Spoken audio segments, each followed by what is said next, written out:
I've seen the improvement. It's never as good as you want it. Like, there's still so much more improvement, but there's definitive improvement. Whether it's physicality, whether it's just playing with discipline. We had a scrimmage out here a few minutes ago, and there's plays that we play with discipline, and there's plays we didn't play with discipline. And so for us as a coach, we've got to be great teachers and putting those situations in front of them, get it corrected, and we're in that process. We're more consistent than what we were when we started, but not anywhere close to where we have to be by the time we get started at the beginning of the year. And then at the beginning of the year, my expectation is for us to, wherever we start against UTEP, we're going to look a lot different when we finish up the year against Oklahoma State. That's my expectation, that there's this gradual, and again, that doesn't mean it's never going to get bumpy, but we should improve. The best teams, the best units, the best players, they get better from the beginning of the year to the end. And so it's a developmental game. The more you play, the better you get. And even through, failure along the way. So we've been intentionally trying to prep our guys for what's right after, this discretionary period in May, and what our expectations are from a player-led practices and mindset in the weight room. And it's just got to be the commitment. We're never going to be great as a program if our players aren't completely and totally committed to doing their best on and off the field. So those have got the excellence. It has to be a habit. And so that's everything counts. And so we've been really trying to foundationally get the roots of this program the right way. And that's been a work in progress, but definitive improvement there. And we've built a foundation. We got to continue to build it. We got to get that right first. And everything else, if the program is the tree, you judge a tree by its fruit. Well, that'll come in due time, but we're not ready for that yet. And so we just keep working on this foundation. And so developing leadership, developing accountability, ownership, really understanding what excellence looks like when the coaches aren't there. And we got good leadership. Our guys, again, so far, they're shaking their head. They're doing the right things. If you walked in that locker room in an hour, my expectation, that thing is going to be spotless. And, it's always the little things, doing the little things the right way, and taking pride, even when nobody's watching. And, again, that's how we want to be defined. So, again, I can't really answer. We'll have to see if our guys have the right kind of leadership, the right kind of maturity, the right kind of commitment. That is the expectation, but we don't take it for granted. So every coach, on this staff has had a role in trying to prep and develop these guys and prepare them for the next phase, going here into the summer and what the workouts and again, the leaders, great leaders, man, they're going to be hungry. The best of the best are hungry. The best of the best are driven. The best of the best have a Zoom focus. The best of the best are self-starters. They show up, early. They stay late, and so that's what the hope is that our guys have really bought into what we do and how we do what we do, and then they'll take the ownership when we can't do it. I think that's where programs separate. Is the true separation comes through the preparation, and it's in those lulls too, where you're outworking people, and you're making progress as a program. You're not just showing up to mandatory workouts. Man, you're putting in a lot of time on your own. That's the only way you're going to be great. And we talk about all the time doing the hard, dirty work in the dark when the stands are empty. That's when we can separate from our opponents. So there's got to be real commitment, and guys got to love getting dirty.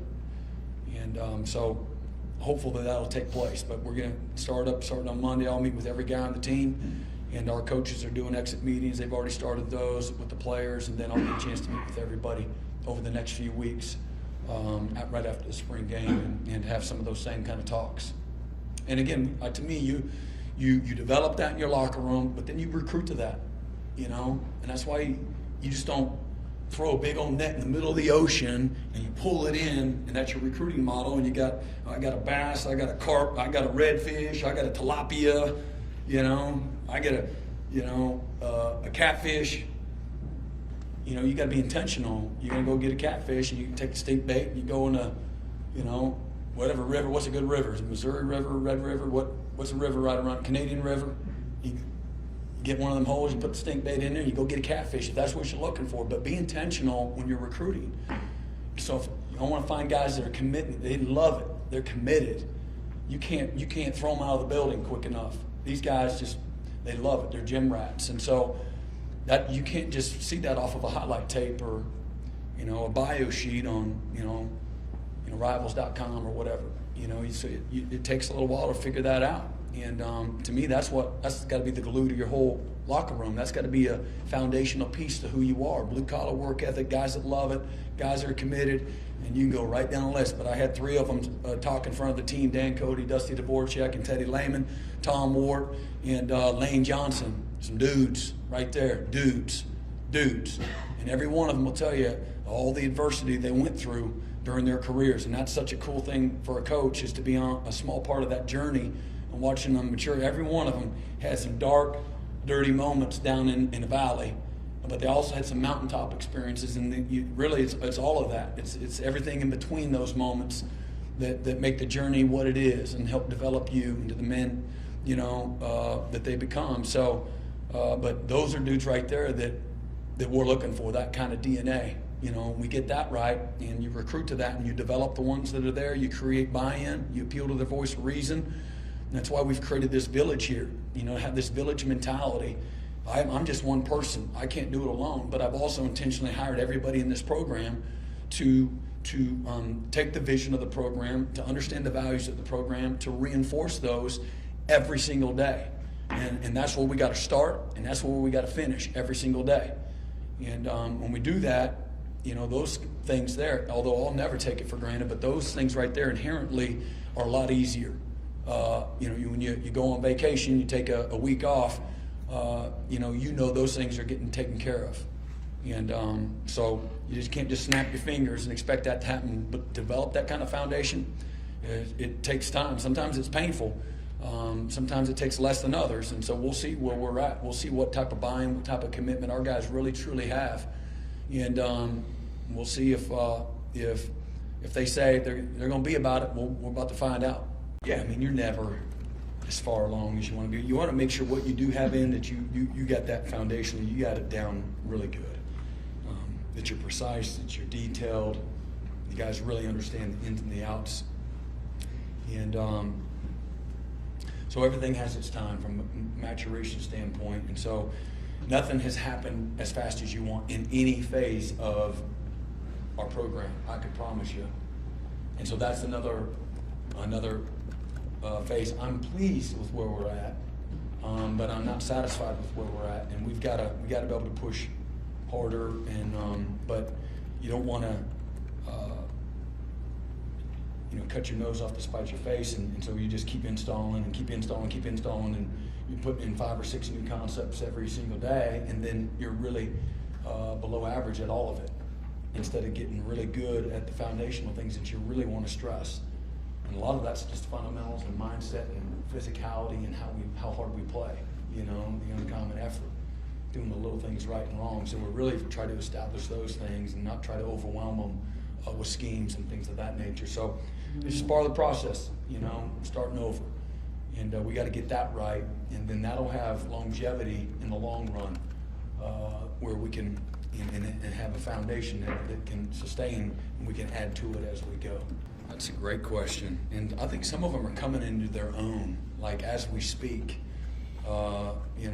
But obviously, I'm gonna start with the most obvious, and it's Dylan Gabriel, and at that position, that's a no-brainer. But Marvin Mims and Theo Weiss and Drake Stoops and number 0, these guys have been showing up. Raheem's been banged up, but McCade Mator, Daniel Parker, Braden Willis, those guys have just been dudes all spring. On defense, I love the buy-in from Ethan Downs and Reggie Grimes and Jonah Lalulu. Marcus Stripling is really, and he'll be the first to tell you, he's transforming right before our eyes. It's one of the coolest things ever. It'd be one thing you flash here and flash there. A lot of guys flash. It's easy. Have their little flash moment. How about showing up every day? Changing your heart. Changing how you think. You grow and mature physically, but you grow in maturity. mature, emotionally and spiritually too, and strengthen them, and just give them a different set of eyes to look through and vision for the rest of their life, what they want it to look like. I tell them all the time, you're building the life that you're going to live every day with your decisions and your choices. So be intentional about it. And don't worry about someday. You better focus on right here today. And so to see that leadership develop, right before our eyes, with a guy like Strip. But everybody I've said to, you can see it like every day. They've been being about it. They're doers, not takers. They're doers. And but Jeffrey Johnson and Jordan Kelly, these guys have been showing up. Danny Stutzman, David Yu. They've been a lot of fun watching these guys. A guy like a Shane Whittier, he's really starting to grow and mature, man. He's really taken off. I'm gonna make some mamas mad. But Keyshawn Lawrence and Woody Washington and Billy Bowman, these guys have, and Justin Broyles, can't forget JB, man, and he's a passionate guy. We had to channel all that energy and emotion and work ethic. We got to channel it all the right way, to become a disciplined, leader. And because my man will call a dude out in a minute. I say, man, instead of calling him out, call him up. Call him up, call the man up. And try that and see if you get better results. You can't expect everybody to come up here and meet me where I'm at. I can't expect these players to meet me where I'm at as a coach. Like I've been there many times, over and back. I've been there. I got to meet them where they're at, and I got to bring them. Okay, I got to bring them with me. And so that's kind of been the challenge, for all those guys. Been really, really pleased. We've had that's a great question, and one that's still work in progress. And I've left plenty of guys off, but those are some guys that really stood out from beginning, to end. You mentioned number 0, from Eric Ray. Yeah. 1 second. Yeah. EG. Yeah. Eric's been, he's been a pro from the moment that we got here. He's been the model of what it looks like. So Eric's been a great competitor, and just he makes guys around him better. He always has this positive, matter of fact quality to him. Just when he's calling somebody up, he's in their butt, and so it's fun to watch that happen. And if we're going to get where we want to go, it's got to be player driven. Coaches can demand it, and we will. We're going to demand it and coach it and teach it and foster it and nurture it.